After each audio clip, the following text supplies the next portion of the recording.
And welcome to another edition of the Hank Unplugged podcast. We are committed to, as a mission statement, bringing the most interesting, informative, and inspirational people on the planet directly to your earbuds. And today is no exception. We've been doing this for a long time, but I am so excited about the podcast today. Before I introduce my guest for today's podcast, I want to mention something that kept going through my head as I began reading his book, and it is the statement of King Solomon. The wisest man who ever lived said, "Go to the ant, O sluggard, consider her ways and be wise, which having no chief, officer, or ruler, prepares its food in the summer and gathers its provision in the harvest." So here you have King Solomon telling you to get off the couch, get outside, and observe ants. So what in the world can you learn from an ant? Well, we're going to find out today what you can learn from the ingenious, complex program behaviors of ants.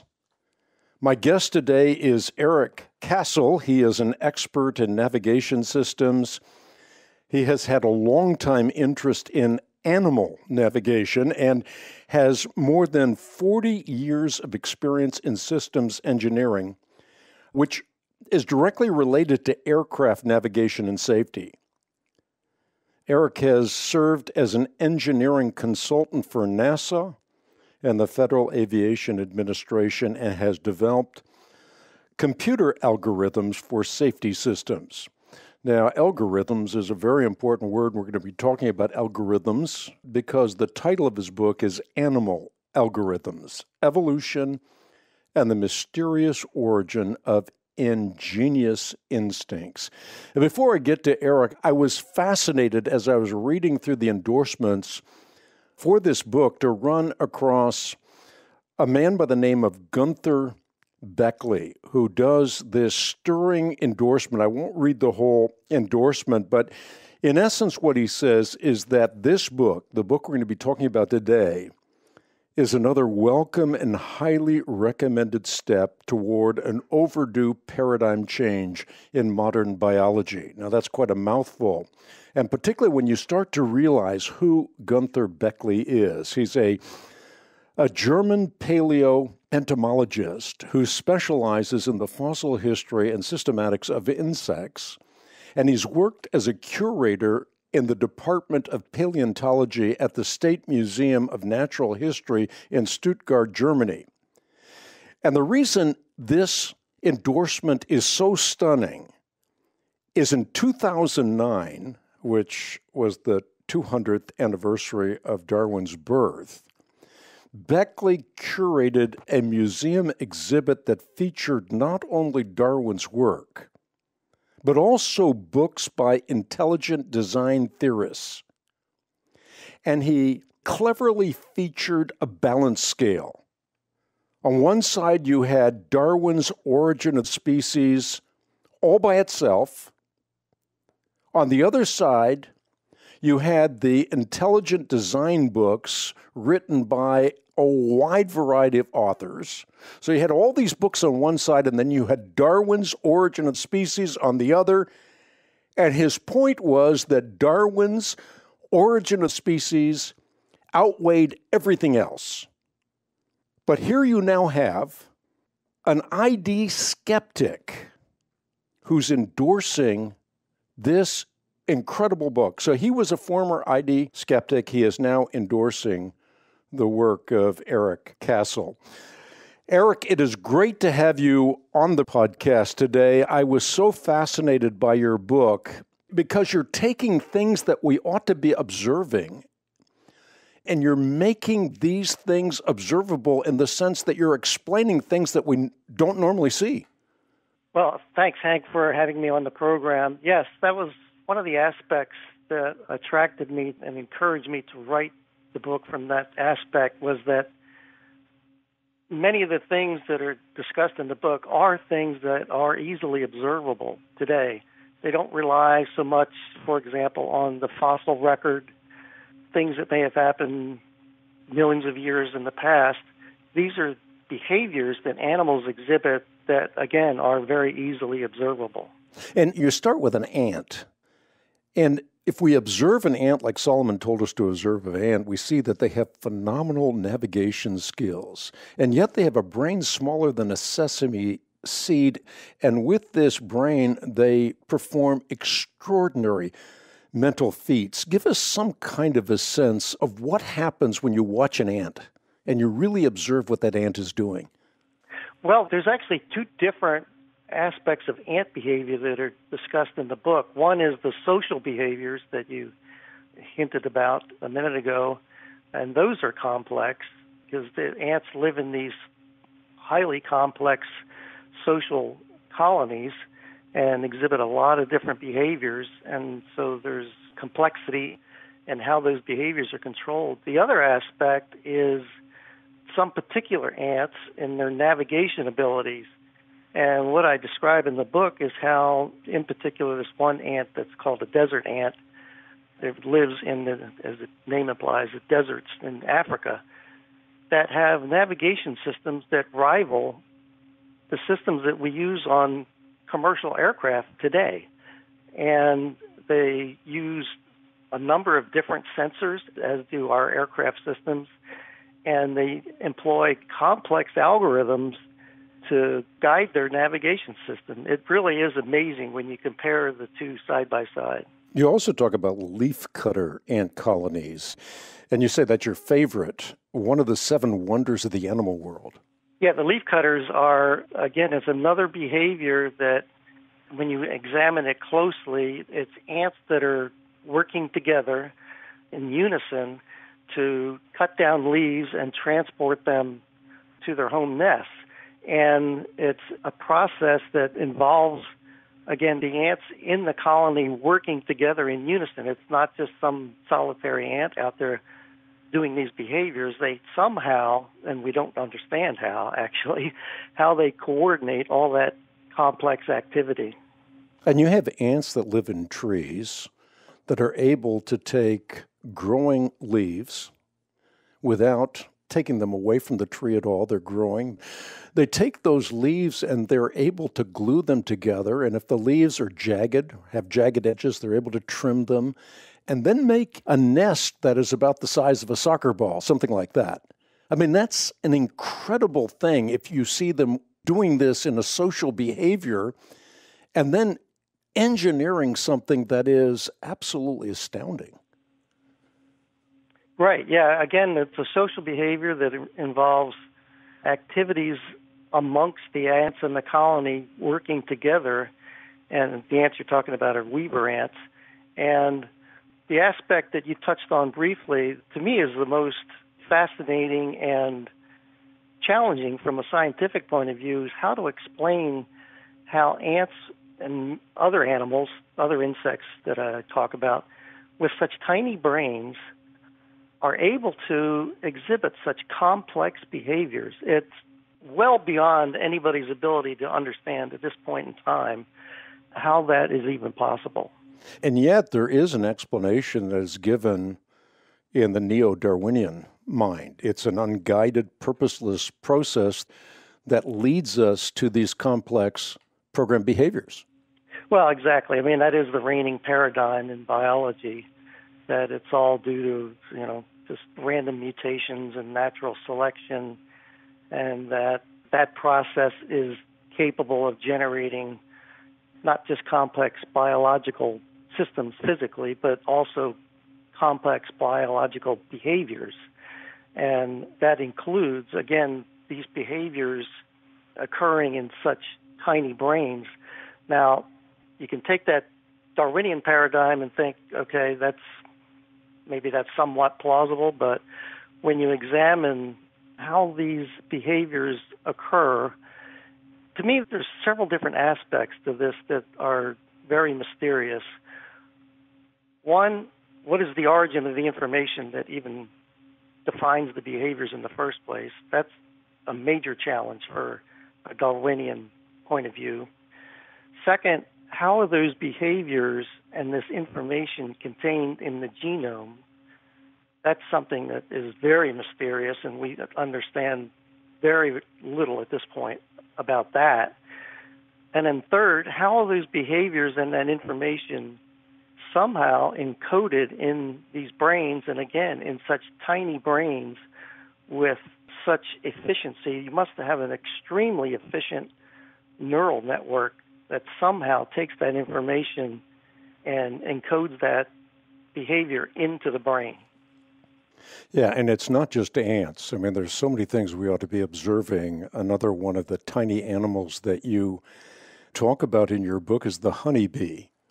And they have an amazing mini brain as well. And through that small brain, they are able to do these complex behaviors that include navigation, which is astounding.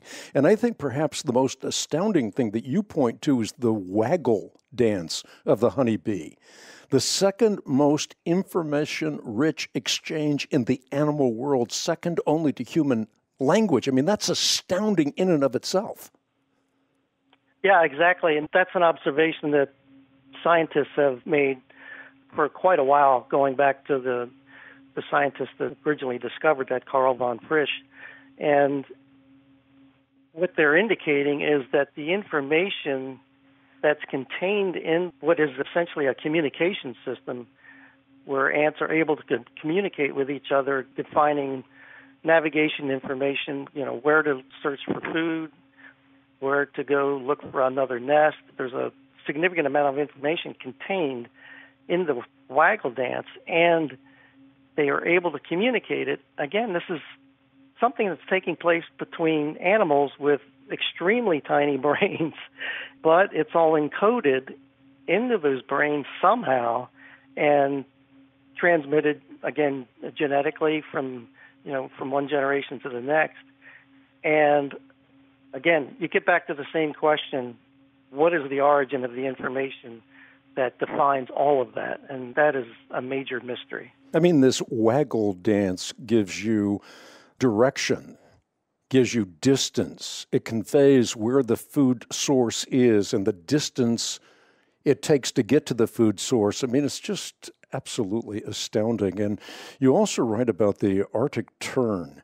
And I think this is particularly intoxicating when you stop to think about the fact that an Arctic tern might travel as many as 30,000 miles, and over a lifetime, maybe 1,000,000 miles. Talk about a frequent flyer.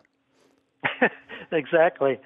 Yeah, the tern and a number of other birds do these significantly long distance migrations, many of them going from one pole to the other on the Earth annually.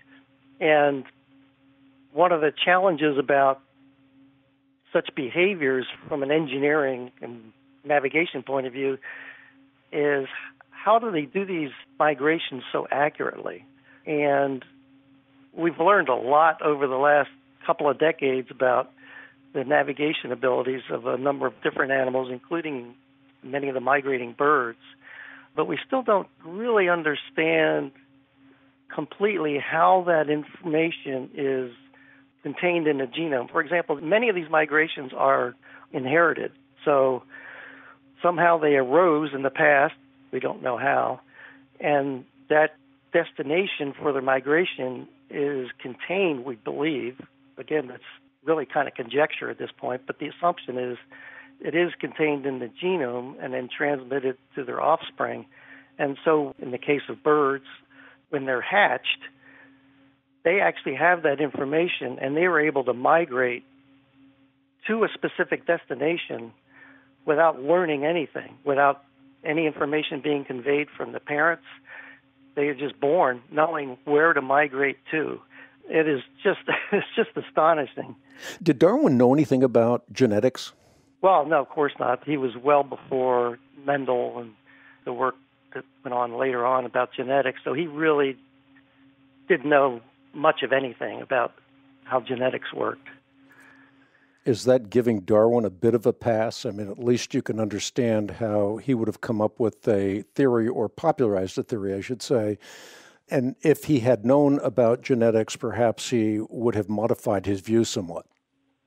Well, I think that's certainly true because he got a number of things wrong in terms of genetics specifically. For example, it wasn't just him, but other scientists of that era believed in the blending of characteristics, where they thought that a particular characteristic would be transmitted in sexual reproduction from the two parents, that those characteristics would blend in some way in the offspring. Well, of course, following the work of Mendel, we learned that that's not the case. So he was really off on that aspect of genetics. Another aspect that I don't think, and biologists acknowledge that that's the case, that Darwin obviously was ignorant about that, but so were many other people at that time. Another interesting aspect related to genetics is so-called Lamarckian evolution. So that's a theory that so-called acquired characteristics, where an animal could acquire a particular characteristic during their lifetime and then transmit that to their offspring.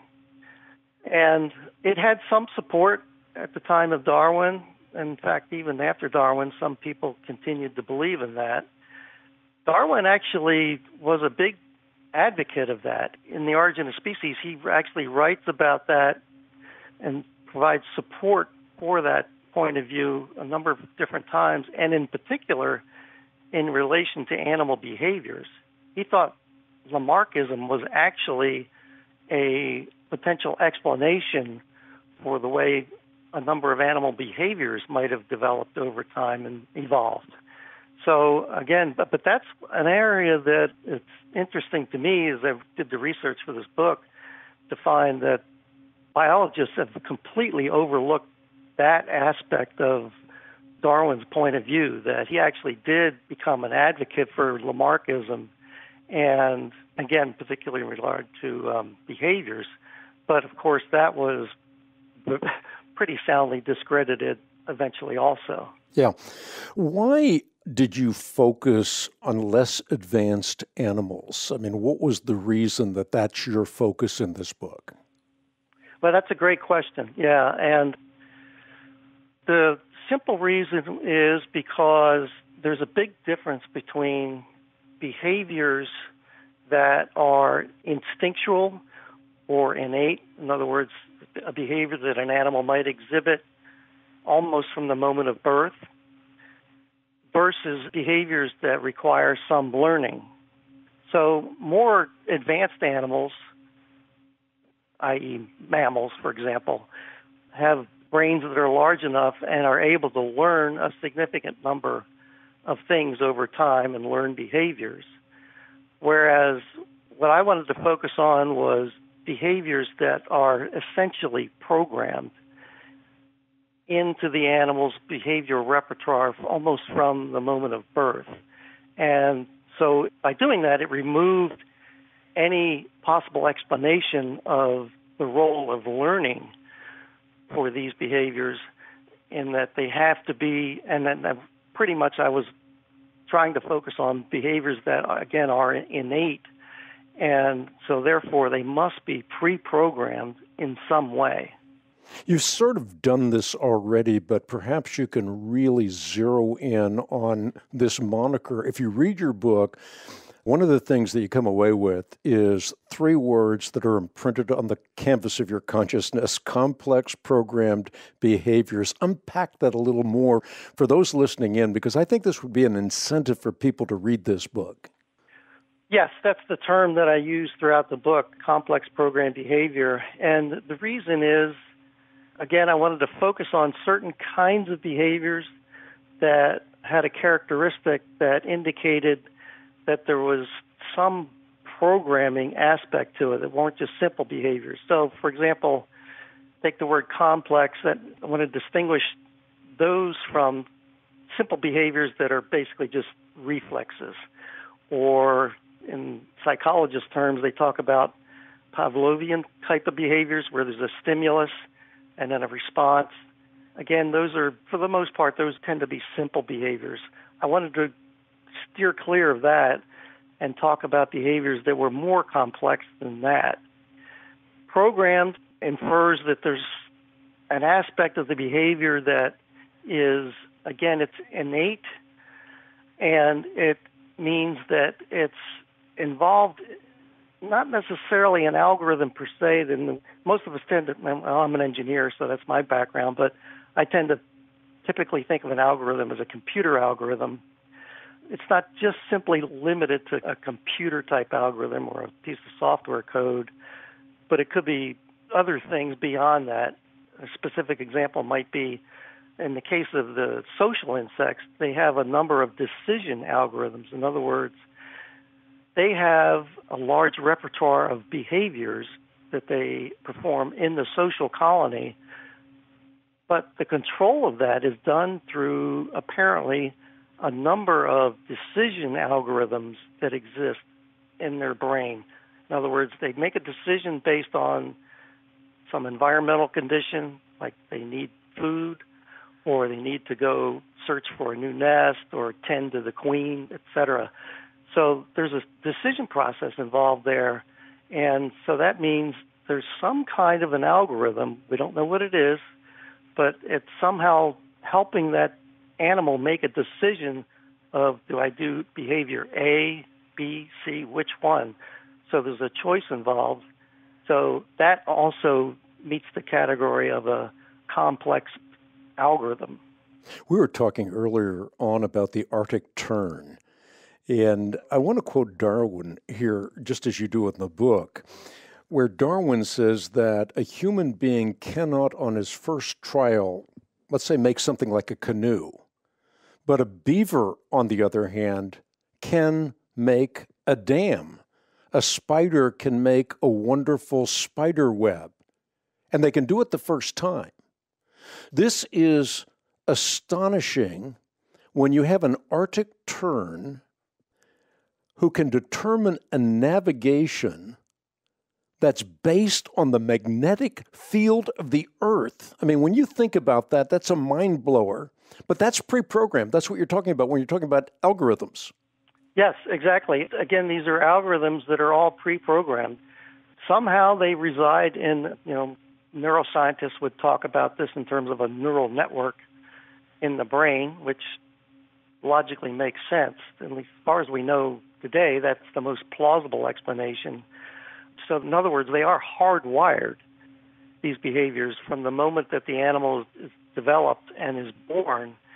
Not only is let's say it is a neural network and the brain is hardwired, but there's a lot of aspects to that are pre-programmed as well. In other words, it's in some cases, specifically in reference to navigation ability, there's actually mathematics involved. Now, the animal is actually taking some piece of information, typically a sensor, like a magnetic sensor, for example, using that information and actually computing a navigation path. In other words, okay, I have some information, my sensor's telling me where true north is, for example, but I want to fly southwest. So there's a computation there that says, okay, I have a piece of sensor information. Now I have to compute where is my destination. So there's a number of different aspects of this that are well beyond our comprehension about how animals are doing all of that. Again, particularly in regards to these insects like ants and bees, where they have such tiny brains. And butterflies as well. One of the fascinating parts of your book is the explication of the monarch butterfly. I've often been fascinated, and I've talked in various lectures about butterflies, what happens when a caterpillar goes through metamorphosis. You have this incredible transformation that takes place where from the caterpillar, you now have a butterfly. The caterpillar has eyes that can distinguish between light and dark. The butterfly has a field of vision and color acuity that exceeds even that of a human being. The caterpillar doesn't have wings, the butterfly does. The caterpillar doesn't have a proboscis, the butterfly does. So you have this mysterious molecular mixture that's in the chrysalis, and out of that comes a butterfly. And it's absolutely astounding when you think about metamorphosis and how that has to be explained by the Darwinian evolutionary process. I mean, it seems impossible. It's one thing to explain the caterpillar and all of its complexities, but out of that you have metamorphosis in a butterfly. Yes, and one of the mysteries about all that is the fact that essentially what you have is two entirely separate genomes. In other words, you have a genome that defines a caterpillar, and then you have a genome that defines the butterfly, but they all reside within the genome of the animal, and somehow or another there's a switch between which part of the genome is activated at some particular time. Yeah, the whole metamorphosis is a really big challenge for Darwinian evolution. I love the fact that on the cover of your book you have the Loggerhead Sea Turtle, and I think this is really interesting to talk about the kind of ingenious built-in compass that a loggerhead turtle has. Right, and the loggerheads are one of the animals that there's some research that's indicating that they have a particular unique ability for navigation, and that is one of the big ways of distinguishing between different types of navigation is a navigation system where you're flying, or in the case of a turtle, you're swimming in a certain direction. So in other words, going east, west, etc., toward some general sense of direction. However, in the case of the loggerhead, and there's some lobsters that have this ability, there's an indication that they actually have a map sense. So in other words, typically when we think of a map, we think of a two-dimensional map, but it's based on latitude and longitude. So you're able to get a two-dimensional representation of space, and you can go from destination A to B based on the coordinates within that system. What's been found, and we didn't know until very recently, that some animals actually do have a capability that appears to be a form of a map sense like that. And the theory is, and there is some research indicating it's actually based on different aspects of the Earth's magnetic field. So in other words, typically when we think of the magnetic field of the Earth, we think of just a compass giving you north and south, where the pole is located, for example. But the magnetic field actually has more information than that because it depends on both the vertical and horizontal direction of the field. So as you move from one of the poles toward the equator, the vertical inclination changes. So it moves as you traverse between the equator and the pole.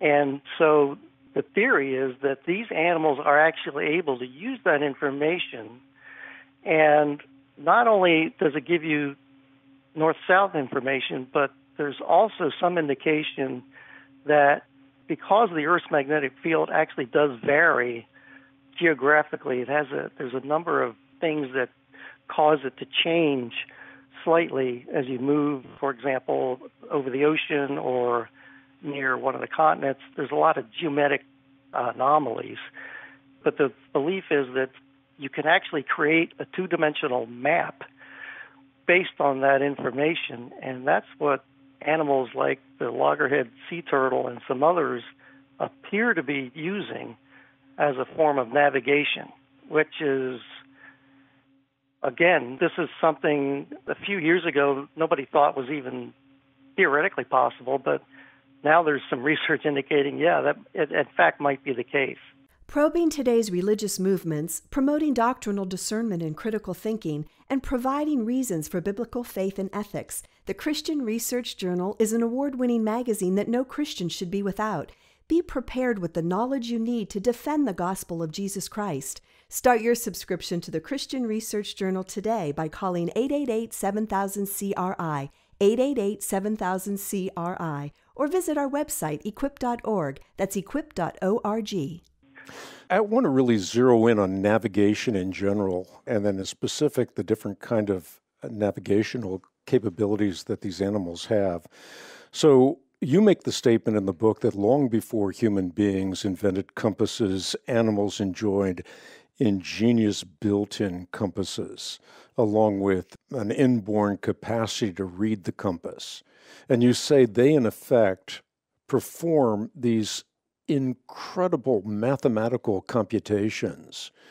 And in the process, you talk about pigeons and monarch butterflies and dung beetles and so forth.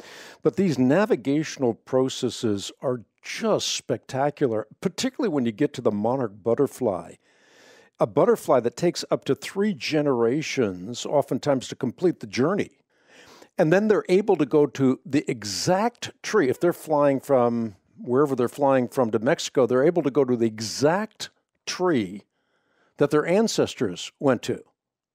I mean, this in itself is an incredible story of animal navigation that is hard to believe. And perhaps you can elaborate on that. Also, pigeons, and I'm thinking about dung beetles as well, who can detect polarized light from the stars in the Milky Way galaxy. I mean, this in itself is mind-blowing to me. Yeah, it really is amazing. And when I first started reading all of this, I was just shocked that these animals have these kinds of capabilities. Having myself worked on aircraft navigation systems and knowing how complex and sophisticated they are, and then when you read about what is going on within these animals and how they're navigating, it's just astonishing, like you said, how an animal can have such a sophisticated capability. One of the examples you mentioned is the sun compass. But there's several. We talked already about the magnetic compass, which I think most people are familiar with. A number of animals use the sun as a source for position, which intuitively makes sense. But then they also, another aspect of the sun that a number of animals use is using the polarized light from the sun. In other words, the sun as a compass is great on a sunny day. Of course, it's useless at night. But on a sunny day where you can see the sun, yeah, you can use it. On a cloudy day, there's a problem with that. But there's a number of animals that are actually able, even on a cloudy day, they're able to detect the position of the sun. And the reason they're able to do that is because they can detect the polarization of the sun, because as the sun's rays are transmitted through the atmosphere, they become polarized. When they're first transmitted from the sun, they're completely unpolarized. People familiar with polarized sunglasses, where you use those to block out the intensity of the sun. Well, something somewhat similar goes on in some animals where they're able to detect the polarization of the sun, again, through the clouds without even seeing it directly. And then based on that polarization, they're actually able to infer the direction of the sun. It took me a long time studying this to even understand how they actually, in a theoretical terms, how it even works. But it's a complex process. And again, it also involves a number of aspects of mathematics. The other thing to make this even more complicated is that if you're using the sun in some way to infer a source for your navigation, you have to take into account the fact that the sun is moving throughout the day. It's not stationary, right? So animals, somehow they have encoded within their brains, they have an algorithm that they're able to actually compensate for the movement of the sun throughout the day. And there's been a number of experiments that have demonstrated this capability, that if the sun is at a certain location at 8 o'clock in the morning, an animal can detect that and use that to determine its navigation path. But then as the sun moves later, 11 o'clock in the morning, the animal knows that the sun has actually moved physically through the sky over those preceding 3 hours and actually compensate for that as it computes its navigation path. It's just amazing. It is. And you think about the dung beetle. I mean, when I was reading about that in your book, I was astounded to read that they can detect polarized light from stars in the Milky Way and that use that as a basis for a compass. And as I'm reading this, I'm wondering, how can intelligent people believe that these kinds of navigational processes could have evolved through a blind and purposeless evolutionary process? Yeah, exactly. I mean, that's the big question here.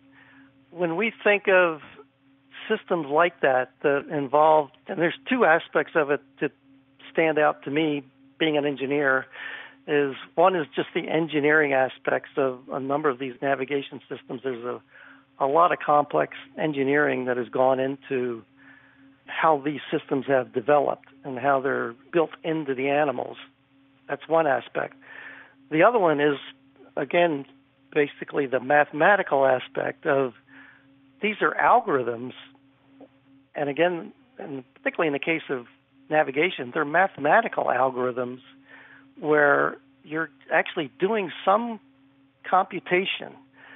And it involves, in some cases, just simple geometry, but that's, when I say simple geometry, it's simple maybe to us, but it's not so simple for an ant.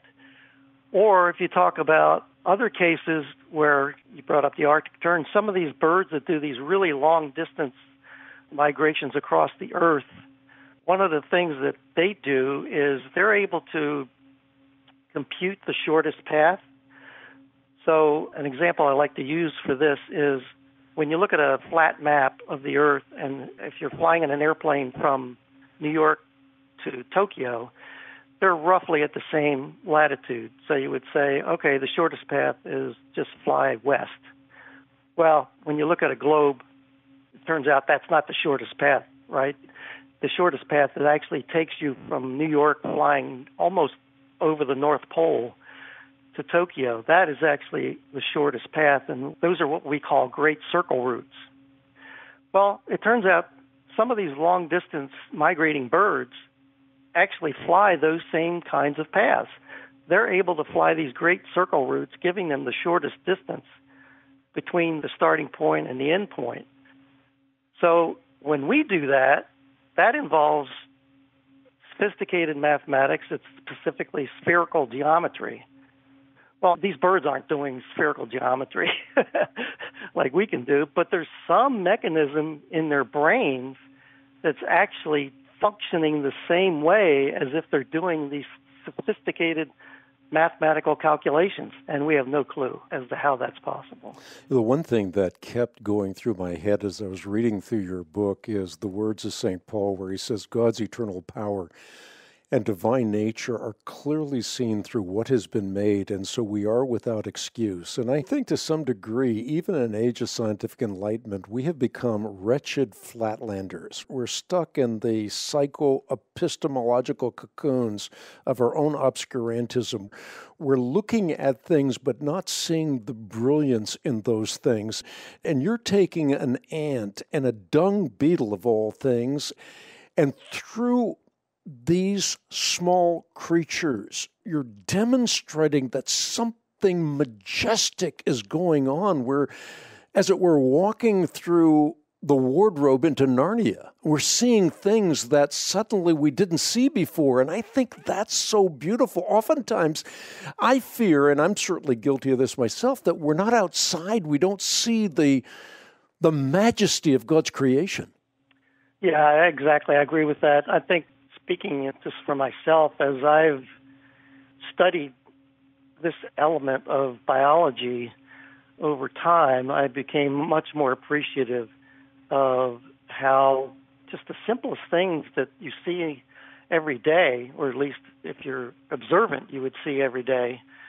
There's aspects of design that are obvious if you only take the time to actually, study it in detail. And that's one of the things that drew me to this subject, was that a lot of this research actually has only been done in the last, I'll say, 50 years, in some cases less than that, where scientists have actually taken the time to try to understand what's going on with many of these animals and how they're exhibiting behaviors such as this. Previously, people believed that, animals were just all simple robots, and they exhibited, particularly these less developed animals such as insects, that these were robotic behaviors and they had limited repertoire of behaviors, and they didn't think it was that complex. Well, turns out that's not the case. You find more and more as they study these behaviors, they find just how complex these behaviors are. And the aspect of this that I think really stands out to me is that, again, the fact that a lot of these behaviors are occurring in animals with really tiny brains. And when we think of humans, we think, okay, we've got these giant brains, and we have all this neural capacity. We have, tens of billions of neurons, and gives us a lot of flexibility in behaviors and be able to think. Well, that's one way of thinking about things. But when you look at these animals, they do not have these giant brains. They don't have the ability to really think in the sense that we are. And yet, somehow, these behaviors that are complex are programmed into these brains. And one of the aspects it demonstrates to me is how it requires such a high degree of design intelligence to even conceive and implement such a design in brains that are so tiny. Design intelligence. I want to go back to the Loggerhead Sea Turtles. Again, this is the image that you have on the cover of your book. And one of the points that ought to be elaborated on is the fact that the females, they don't become sexually mature until they're 20 to 30 years old. And then they're able to migrate back to the same beach where they were born, lay their eggs, and that somehow or other is imprinted as well in this brain. It's imprinted in their memory. So they can find something 20 or 30 years after they're actually born, go back to that same place and lay their eggs. I mean, that's astonishing in and of itself. Right. Yeah, that's amazing. When they're born and they're hatched, as soon as they hatch, they immediately travel to the ocean and then swim out to sea. Well, somehow in this process, immediately after they're born, they have some kind of information that's imprinted based on their navigation sensors that tells them where that beach is located. And then, like you say... This is like 30 years after they're born. I mean, it's just astounding. Yeah, again, that's another element to this that we're really clueless as to how that even is possible. One of the things that you bring up somewhat tangentially, and I don't know how much time you want to spend on this, but you mentioned global climate change. And it seems, at least by reading what you've written about this, that that is less of an existential threat than during the most recent ice age. Yeah, that's an aspect that caught my curiosity as I was thinking about how these animals are, and particularly the long-distance migrating birds and the monarch butterfly. So in the case of the monarch butterfly, for example, it migrates back and forth. Like you say, it actually takes several generations, but the population moves from, well, there's several different populations, but in the one that most people are familiar with is the one that migrates from eastern Canada to a part of Mexico. But during the last ice age, obviously they were not residing in Canada because it was completely frozen and it was glacial. So I wondered about where were they migrating during the last ice age. I haven't come across any information about anybody that's done some research into this about where they may have resided during that period of time, but it gives you an indication that they actually did adapt. During the last ice age, they survived somehow. We don't know where, but they did survive, and then now we're past the last ice age, and then they migrate, where they do between Canada and Mexico.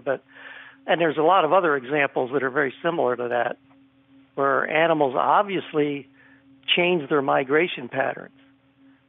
which brings up another question about all of this. And like we talked about earlier, many of these migration routes are actually in some way inherited. In other words, the offspring are born knowing where to migrate to. Well, if that's the case, how did they adapt over time with climate change? Because, again, the most recent significant example being the Ice Age. How are they able to change their migration patterns if it's actually somehow contained within their genome? We really don't know any of this about how that's even possible. You have done engineering work for NASA and the FAA. You've been a consultant, and you point out in the book that if you compare the most impressive instances of animal navigation with the most advanced navigational systems of modern aircraft, you recognize a process that is top-down. There are numerous reasons why this is top-down and structured, and I think that's worth elaborating on as well. Yes, exactly. And that's one of the reasons I became interested in this topic and thought it was instructive to address. And that is from an engineering point of view. Anybody who's worked as an engineer or even a computer programmer knows that in order to develop a system or a software program, it's a top-down process. You have to start with some higher-level goal, some purpose for the system, and then there's a number of steps that you go through to develop that system. And the same is true, well, again, my experience in particular with navigation systems, but other engineering systems that I've worked on as well. But it is a very structured, top-down process that you have to follow. And if you don't, you end up with mistakes. You end up with something that has design flaws in it.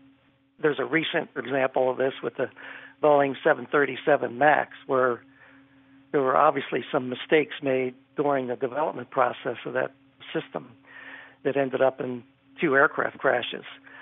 And so that's unfortunately a negative example, but it illustrates the point that when you have these complex systems, you have to go through a very rigorous, strict, top-down engineering process. A couple of aspects of why that's important. One is these are integrated systems. In other words, there's different elements to the systems that are involved. So in the case of navigation, you have sensors, you have a control system. In the case of aircraft, you have a flight control system, but in the case of animals, birds, they have their own flight control system. And then you have the actual algorithms themselves that are controlling the entire process. All of that has to be integrated. Otherwise, it's going to malfunction. And another word we use in engineering is coherent. They have to function coherently. In other words, work properly together. And again, the examples that keep showing up now in some of these animal systems indicate that these are highly engineered systems that actually rival the engineering that's involved in developing aircraft navigation systems. To me, that's one of the most amazing aspects of all of this. So let's go back to the honeybee again. They have these specialized structures in the eyes and the brain to see polarized light. And thus, as you're explaining, they're able to navigate by that. And that brings up the issue of the coordinated development of the eyes and the brain and how evolution tries to account for that. So I oftentimes thought about the human eyes. Darwin called them organs of extreme perfection and complication. So I'm looking around as I'm speaking to you, and I'm sure you're looking around as well. And as we do, there's this vast number of impulses that are traveling from our eyes through millions of little nerve fibers, and they're transmitting information to this complex computing center in our brain called the visual cortex. And without the coordinated development of the eye and the brain in synergistic fashion, the isolated development of either is not only meaningless, but counterproductive. And I think that's sort of what you're alluding to. Yeah, that's exactly right. And in fact, it's interesting that Darwin actually addressed this issue in certain aspects. He discusses this issue of form and function. In order, for example, for a behavior to occur, you need two things at minimum. One is the form. You need the physical mechanisms to actually execute the behavior, like a bird flying, for example, or a fish swimming. But then functionally, you need some control mechanisms that actually perform the function or control the function. And Darwin wrestled with this, and in the end, he kind of dismissed this as not a significant issue. But as you alluded, it's not an insignificant issue because, particularly in the case of behaviors that we've been talking about, you have these different physical elements, and then you have what I'll call software elements, like things that are residing in an algorithm, for example. Well, it doesn't do much good to have one without the other.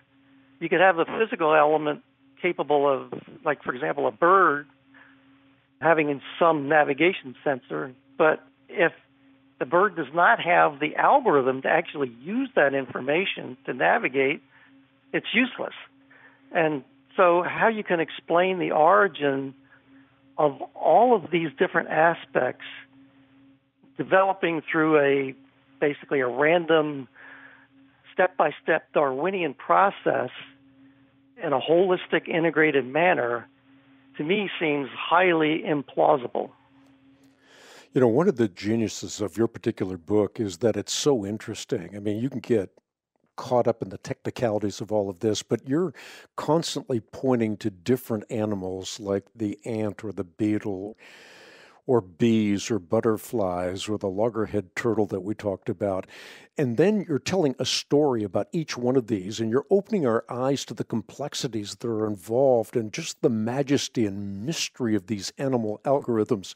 I want to just emphasize that for a moment because I want people to get your book. And by the way, your book is available to anyone that wants a copy just by supporting the Ministry of the Christian Research Institute. So you can go to the web at equip.org and simply ask for your copy for your support of this ministry. But the genius of this book is the animals themselves. It's not complex, it's just intoxicatingly interesting. On the back of this book, it says, as a blurb from the Discovery Institute, how do some birds, turtles, and insects possess navigational abilities that rival the best man-made navigational technologies? Who or what taught the honeybee its dance, or its hive mates how to read the complex message of that dance? How do the blind mound-building termites master passive heating and cooling strategies that dazzle skilled human architects? Well, in this book, you get a sense of how all of that takes place. And I think that's the intoxicating nature of the book and one of the reasons that people need to read this book, because, again, when you read this book, the one thing that keeps going through your brain is, oh, my Lord, how majestic are your ways. You just revel in the majesty of God. Here's another example that you talk about in your book, the wasp, and the amazing ability that a wasp has to paralyze its captured prey. Doesn't kill it, but paralyzes it. And there's a reason for that. And how that sting accurately is made between two distinct plates on the underside of a bee's neck, immobilizes that bee so it can be used as food later on. Right, yeah. I mean, it's one of those behaviors that is really difficult to explain, developing through some random mutation, trial and error kind of a process. Because in the process of the wasp executing this behavior, it's so exact that, okay, you could have a wasp try, 100 times to perform this maneuver. Well, chances are, okay, maybe it might get it right 1 out of 100. Well, how does such a behavior develop and evolve? That seems like such a highly improbable thing to occur through a random process. Yeah, it really is hard to explain. Another thing you talk about in the book is complex programmed societies. And you've alluded to this, but if we consider the ant again, the species live in groups and they exhibit this complex behavior that's associated with social group lifestyles. So they're able to have this division of labor. They have castes. They have consensus building. They utilize symbolic language. So you have these complex social behaviors that appear to be programmed, and not programmed arbitrarily, but top-down programming for the very start.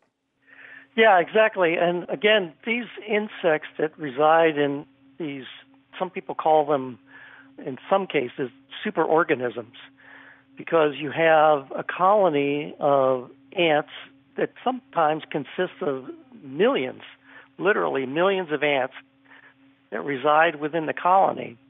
But yet the colony as a whole exhibits behaviors such that the ants are able to carry out the proper behaviors at the proper time. So again, whether it's foraging for food, finding another nest, tending to the queen, tending to the pupae, there's a number of different behaviors that the ants perform, but it somehow is all coordinated, but there is no master coordinator for the colony. In other words, there's not some top-down mechanism that's directing the ants to do the behaviors that they need to do. These are all basically independent animals. One way of thinking about it is now in the world of artificial intelligence, right, and people have actually developed these drones that perform different kinds of things, flying drones in some cases, and they're able to, in some ways, replicate what a large group of animals might perform, except that you're talking about an electromechanical drone programmed through artificial intelligence. But they're all independent actors. But in the case of these social colonies, there's a programmed control of the individuals, in this case ants, such that each ant is actually making its own decision about what behavior to perform at any particular time. But it's all coordinated. It's such that, you know, some group of ants will do behavior A, another group of ants will be behavior B, etc. And all of that is programmed into the brains of these ants somehow in this really complex algorithm and controlling the behavior of literally millions of animals within the colony. Again, it's just amazing. And as you say, it would be the envy of a corporate manager. Even the altruism of termites is fascinating, and you write about that in the book as well. So this is particularly interesting and I think informative, instructive in that Richard Dawkins talk about the selfish gene, and yet you find altruism in termites where they will fight off army ants and they'll give up their life for their fellow termites in the process. Yeah, it's true. I mean, the animals aren't all selfish as Dawkins, simplistically likes to view evolution, where animals are behaving in a purely selfish manner for their own existence or the existence of their offspring. And a lot of these social colonies, animals such as some of the ants, actually do exhibit altruistic behaviors where basically they're sacrificing themselves for the good of the colony. It's one of those aspects of this that's, again, a bit of a challenge for our Darwinian point of view. Something else you write about that I found fascinating is insect architecture. So these structures built by animals that human architects are marveling at in the present. Right, and I think you mentioned earlier the termites that build these amazing termite nests, which are really these giant mounds.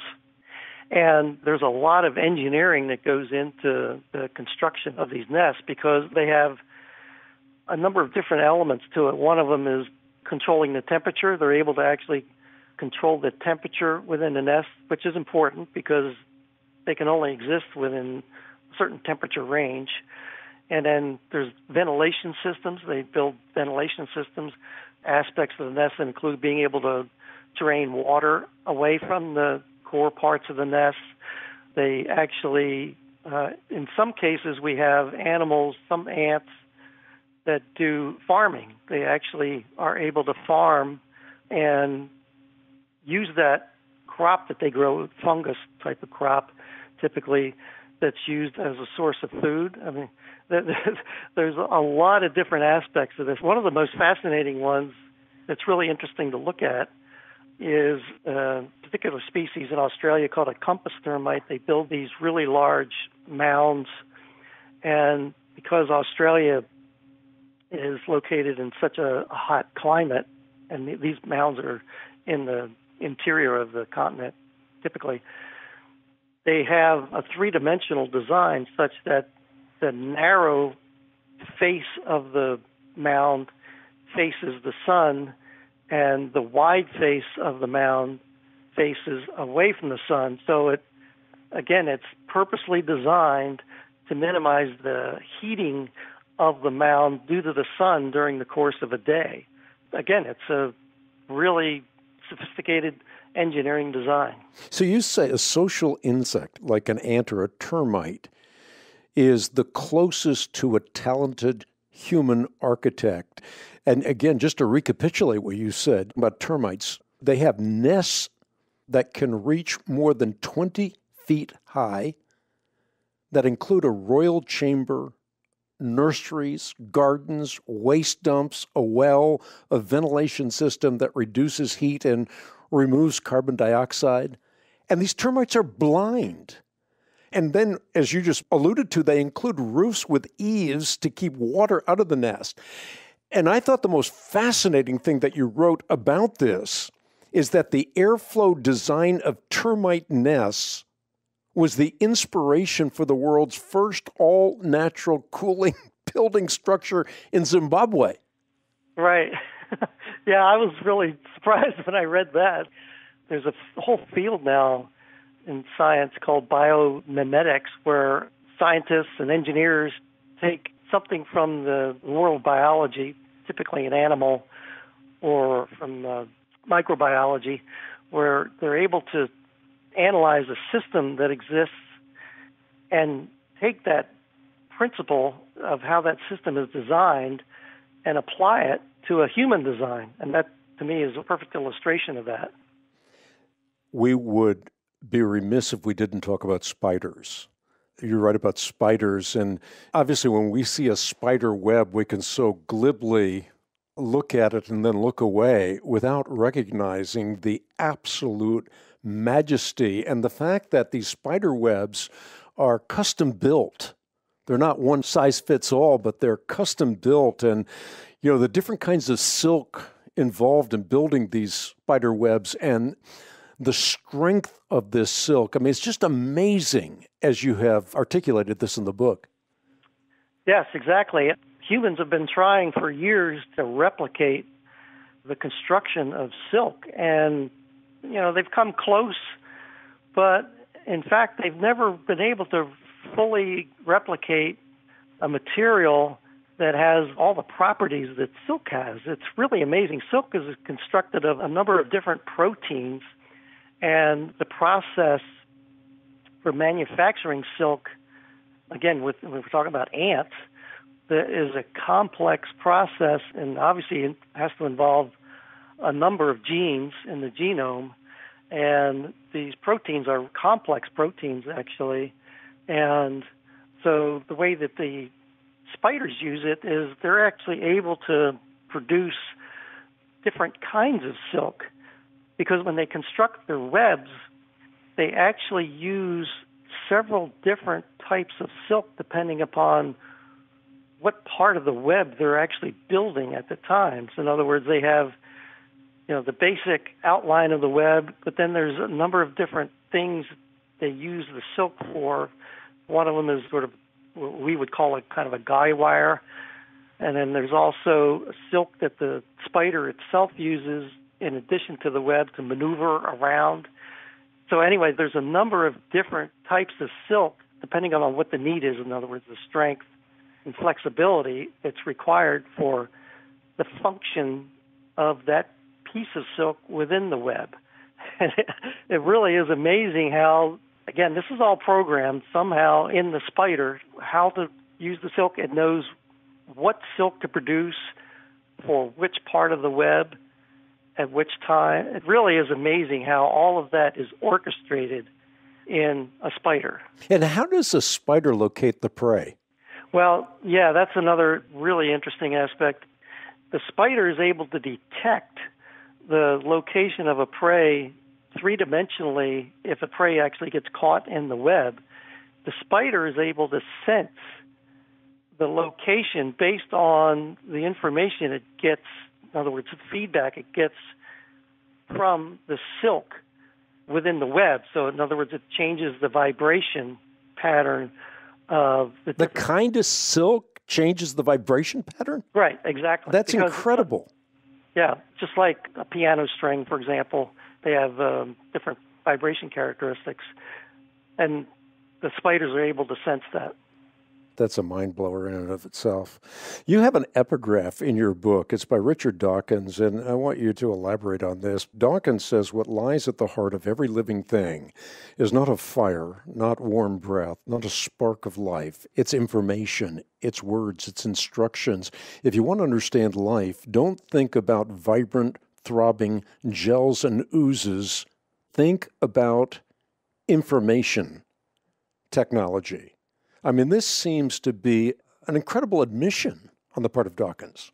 Probing today's religious movements, promoting doctrinal discernment and critical thinking, and providing reasons for biblical faith and ethics, the Christian Research Journal is an award-winning magazine that no Christian should be without. Be prepared with the knowledge you need to defend the gospel of Jesus Christ. Start your subscription to the Christian Research Journal today by calling 888-7000-CRI, 888-7000-CRI, or visit our website, equip.org. That's equip.org. Yeah, I find that interesting because Dawkins does, in many cases, like this one in particular, where he does recognize the existence of complexity and design. You know, he talks a lot about design, obviously, in his writings, but he doesn't really follow through on analyzing, okay, well, what's the ultimate origin of design, or in this case, information? He just kind of, dismisses that as a problem for Darwinian evolution. And in the book, I go into a fair amount of discussion about the work of William Dembski and others about the problem of information in biological systems. And the work of Dembski and others is, a lot of it's based on this concept of no free lunch. In other words, there's some algorithms that mathematicians have developed where they're able to demonstrate that you basically, in the terms of information, you don't get something for nothing. You can't just create information ex nihilo out of nothing.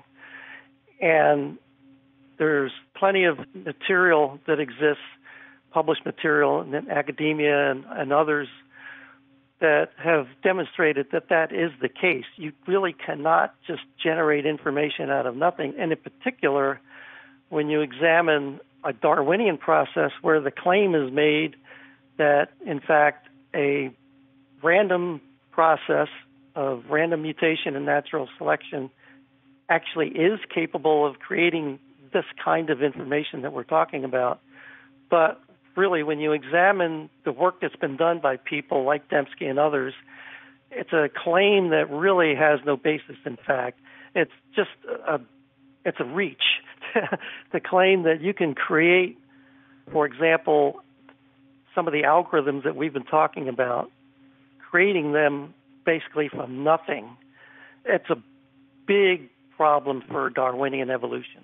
We know of only one source of functional information, and that's intelligence. I want you to talk about something that you elaborate on in the book as well, and that is the evolutionary biologist that often is relegated to citing the great unlikelihood of the same trait arising in multiple lineages. and how that is improbable. It's improbable that exactly the same evolutionary pathway could ever be traveled twice, much less 3 or 4 or 1,000,000 times.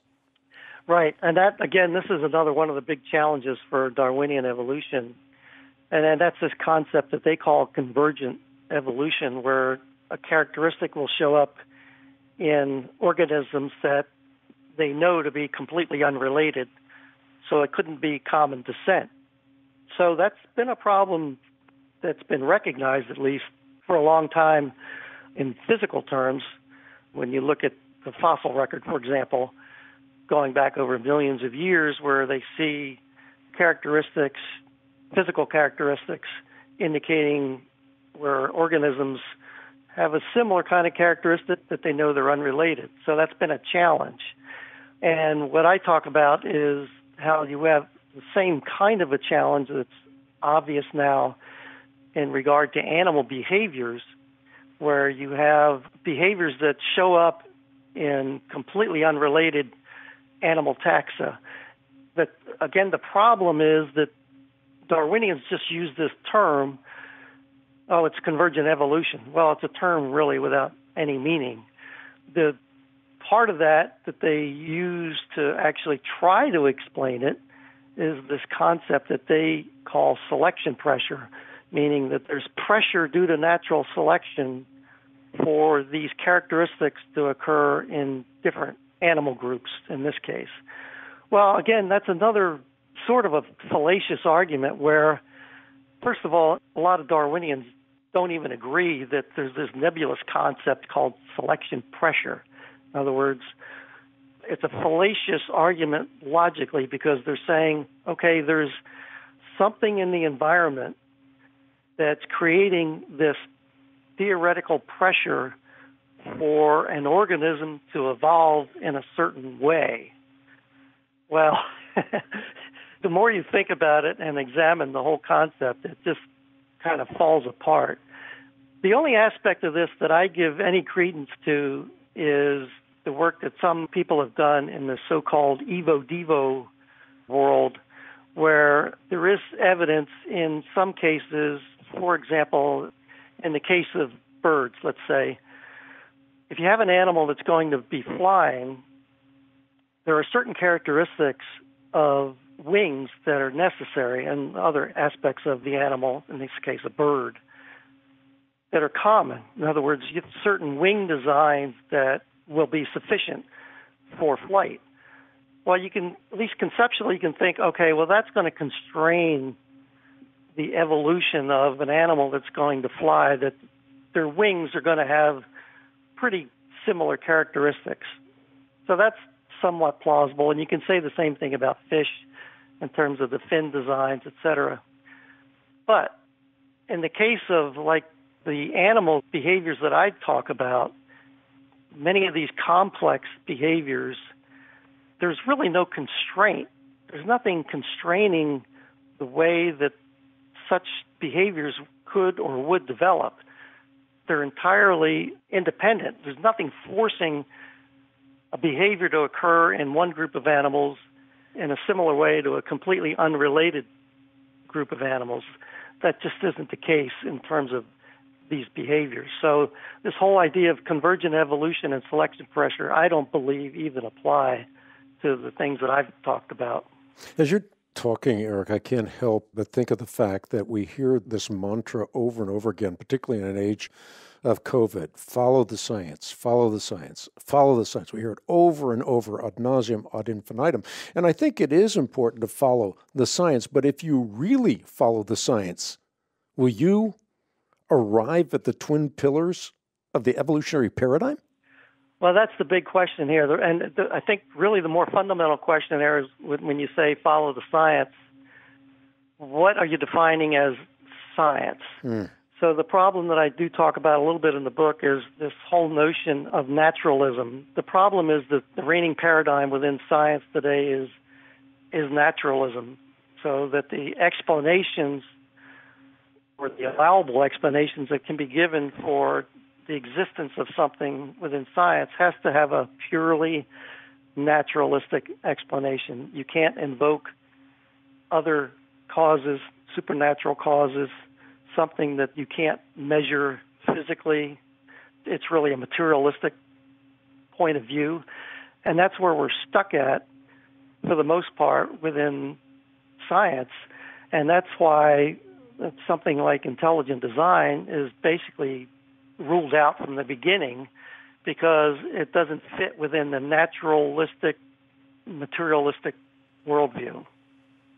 You also point out that the evolutionist is conflating survival and arrival, survival of the fittest with a arrival of the fittest, and I think that's worth a comment or so.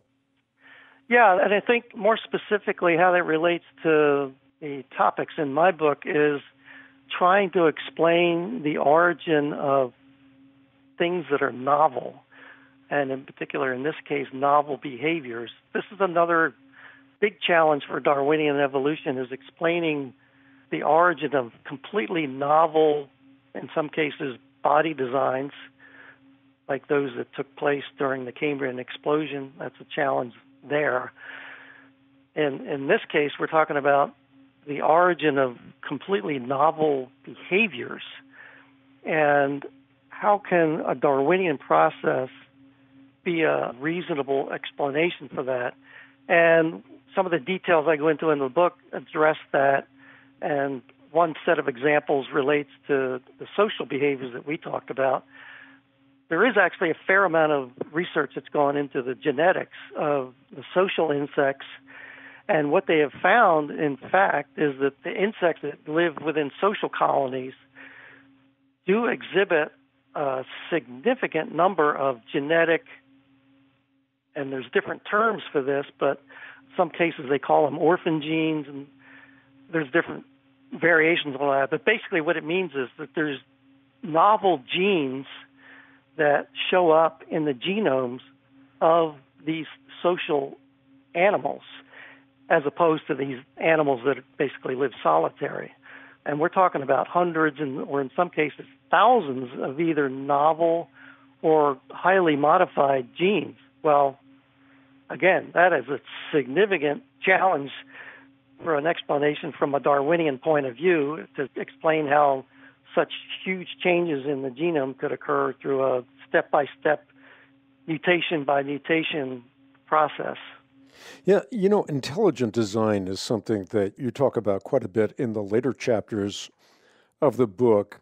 Evolutionists who are committed to the rule known as methodological naturalism are always insisting that this competing explanation, I'm talking about intelligent design, must not be considered.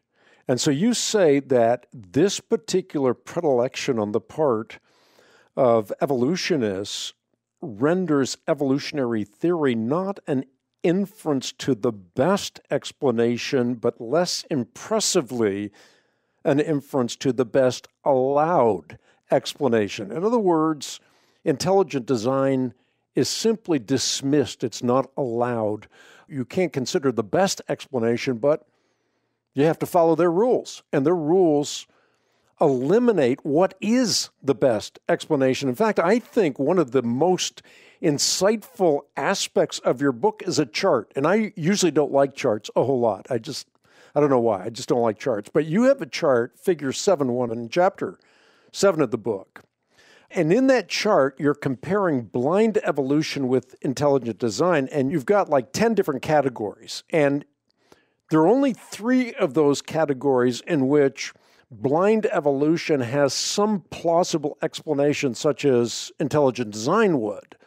But most of the categories cannot be accounted for, at least with real intelligence, when you're looking at blind evolution. Yeah, again, like you said, that is the fundamental problem here, that those that are advocates of Darwinian evolution and biology basically try to rule out other explanations that don't fit their naturalistic, materialistic worldview, and they use that as the pretense for ruling out any consideration for intelligent design. But, I think what we're finding over time is that fair-minded people are coming to a different conclusion, that it's really sort of rigging the game by ruling out other explanations, such as intelligent design, in the first place and not even considering it. It is interesting that, not to go off on a tangent here, but there are a number of people in the world of biology and related sciences that have recognized for quite a while now the limitations of Darwinian evolution. And so a number of evolutionary biologists have been proposing what they call this extended evolutionary synthesis, where they've tried to bring in a number of other mechanisms that they think might be plausible to explain evolution. And I discussed some of those a little bit in the book, but for the most part, those have actually failed. They are interesting. There's some research going on in different aspects of that show some promise, but really, for the most part, all of these other processes that they've proposed really fail as explanations. And so hopefully people are waking up to the fact that Darwinian evolution, based on this philosophy of naturalism, is inadequate, and they need to start looking at other plausible explanations, and hopefully including intelligent design. There's sort of a phobia that is present in the world today, and I don't know if you coined this word, but I love it. You talk about teleophobia. Yeah, it's funny. I just happened to stumble across that word in my research. I don't even remember how now, but what I was finding is that evolutionary biologists, and actually not just them, but a lot of people in biology and in a lot of the sciences, they purposely avoid using the word purpose, and in particular the word teleology, which means purpose. And they'll go through a lot of mental gymnastics to avoid using that word because they don't like the implications, obviously, because it means if there is some purpose in some aspect of biology, well, where did that purpose come from? Right? That raises a whole other set of questions that they don't even want to deal with. But examples of where they end up going with this and why it's a dead end is because, and there's actually been books written about this whole issue, a lot of research in the literature about it. What they'll do is they'll say, okay, what's the function of the human heart or a heart in an animal? Well, normally you say, well, the function of the heart is to pump blood throughout the organism. Okay. Well, they won't even say that. They'll say, no, the heart evolved over time as a process of mutation and natural selection, and because of selection, it evolved in a certain way to pump blood throughout the organism, completely obscuring what the ultimate purpose of the heart is. And they've just completely obscured the meaning of the word, not just purpose, but function and goals. They don't even want to talk about any aspects like that. And that's why I ended up applying the word teleophobic to the people that are thinking this way, because they're afraid of actually talking about things like ultimate purpose in the Aristotelian sense because of the implications. I want to go through a bit of a lightning round with you to end this podcast, and it has to do with common objections to intelligent design. Let me just enumerate some of them as you do in the book and then get your quick response. So one of the common objections to intelligent design is it's religion. It's not science. Yeah, that's a fallacy. The work that all of the people that have been working on intelligent design, for example, the work of Michael B., Steve Meyer, others, if you examine their work, it's all science. There's not a religious aspect to the technical work that goes into their research and their arguments. It is science. It's following truth wherever it leads. The National Academy of Sciences notes that intelligent design is not a scientific concept because it cannot be empirically tested. Yeah, and that's not true. One way of thinking about it is in a similar way that evolutionary theory, they examine the fossil record. Well, the fossil record is an empirical way of examining the history of animals throughout time. That's empirical. In the same way, those of us working in ID are doing the same thing. And again, all of the information and research described in my book is based on empirical evidence. Another objection, ID is we've heard this over and over again, ad nauseum, ad infinitum. It's a science stopper. Right. The accusation is that, okay, you say the explanation is ID, okay, then we're going to stop doing research because there's no longer reason to research that particular aspect of science any longer, which is just a fallacious argument because, in fact, I would argue that the truth is the other way around because take the example we talked about a few minutes ago of convergent evolution. Well, in many cases where there's an observation made about some common characteristics in different organisms, and Darwinians will just say, oh, it's convergent evolution. Well, that's a science stopper right there. They say, well, then, okay, there's no reason to investigate that any further. But in the case of intelligent design, typically what we're trying to say is, okay, we have some indication based on observations that something is designed. Now, let's go research this farther. Let's find out, okay, what's the genetics behind this? How did this aspect of some organism develop? What's controlling the genes? How is the behavior, for example, programmed into a brain? That's actually inviting more research. Here's another one. Intelligent design appeals to teleology. It appeals to purpose, and that's not allowed in science. It's verboten, as your German friend Gunther Beckley would put it. It's forbidden because the goals or purposes that you're alluding to have no place in biology. They only have a place in the study of human behavior. Yeah, again, that's back to the same problem of not allowing the discussion even about some higher level goals or purpose when talking about biological systems. But it's just, again, it's a fallacy that, in that case, that one actually does lead to a dead end in science. And again, a different example here would be these insect social colonies, where there really is some higher level set of goals and purposes that are designed into the function of these social colonies.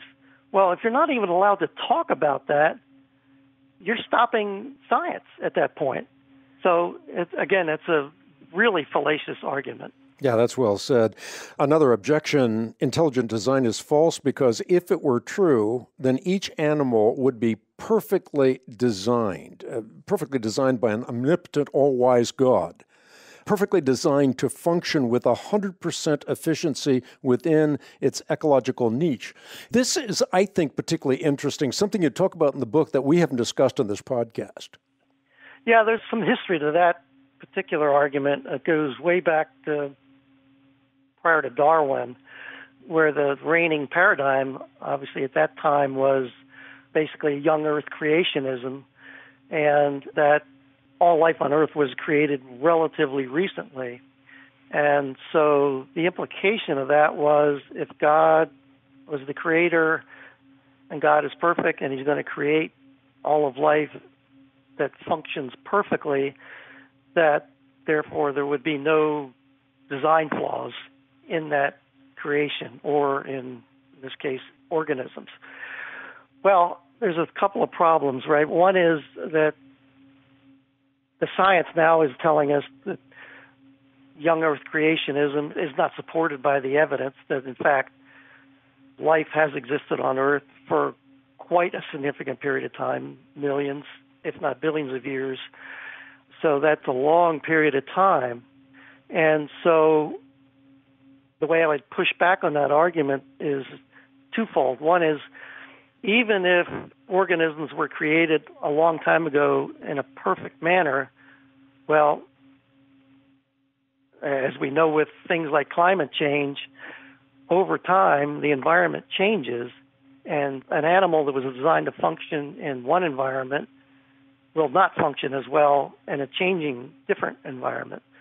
So that's one reason that it could change. The other reason, and one aspect of evolution that actually is correct, is the fact that genomes do have mutations. So they actually do degrade over time. So that actually causes a degradation in the function of an animal, for example, and will cause, not to function as well as maybe it did previously as it degrades over time. So there's different ways of refuting that particular argument.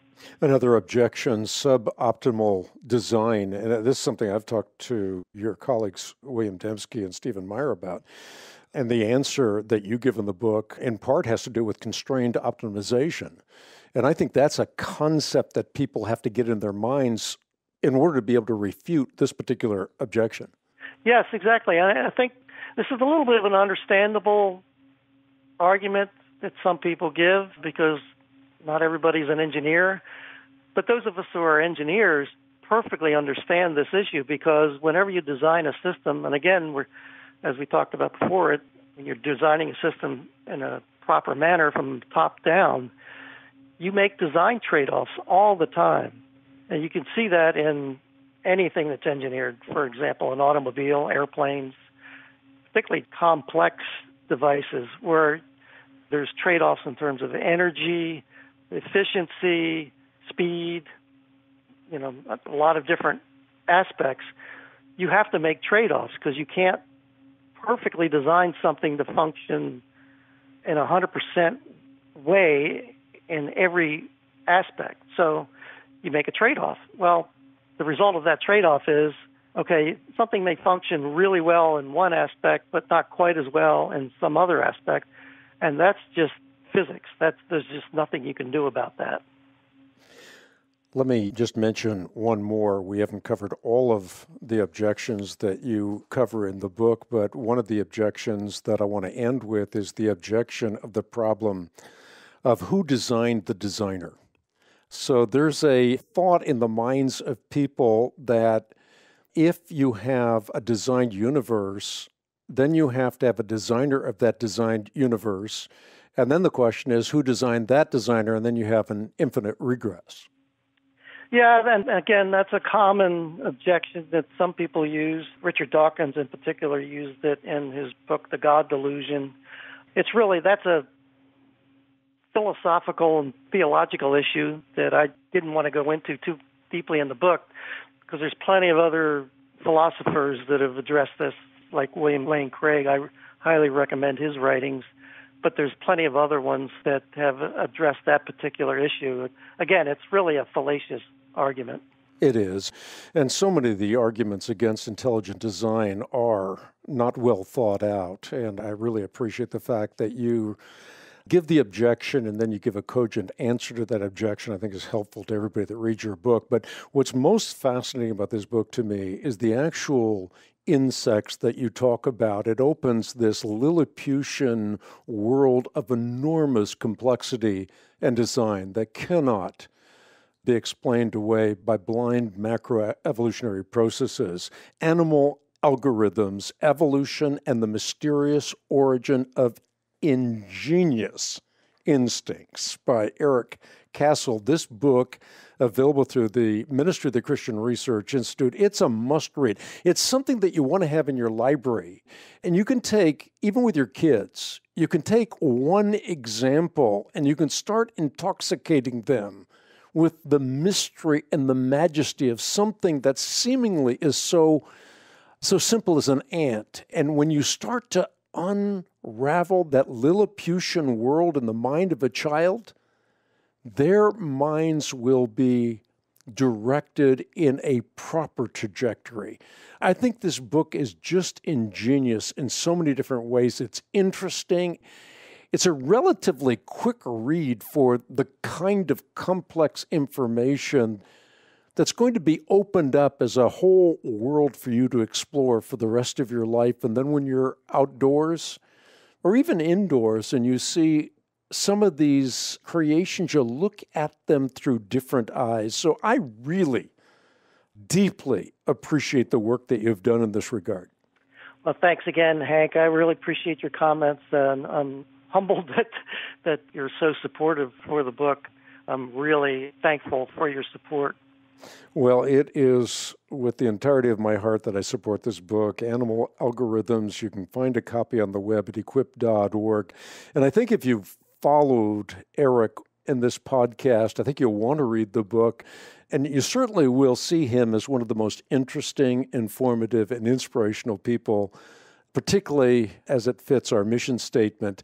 And there's so much that is being said about this podcast. It's very humbling, but it's not about me, it's about my guests. One of the comments that I was reading just before I came into the studio is on a previous podcast in which we discuss why the future of civilization depends on true religion. Everything else is a derivation of the faith, true religion. It was my discussion with Dr. Scott Hahn, and someone wrote about this, that this podcast just keeps knocking it out of the park. And again, that's because my guests keep knocking it out of the park, just as Eric Cassell did on this edition of Hank Unplugged. Thanks for tuning in. Look forward to seeing you next time with another edition of Hank Unplugged. So long for now.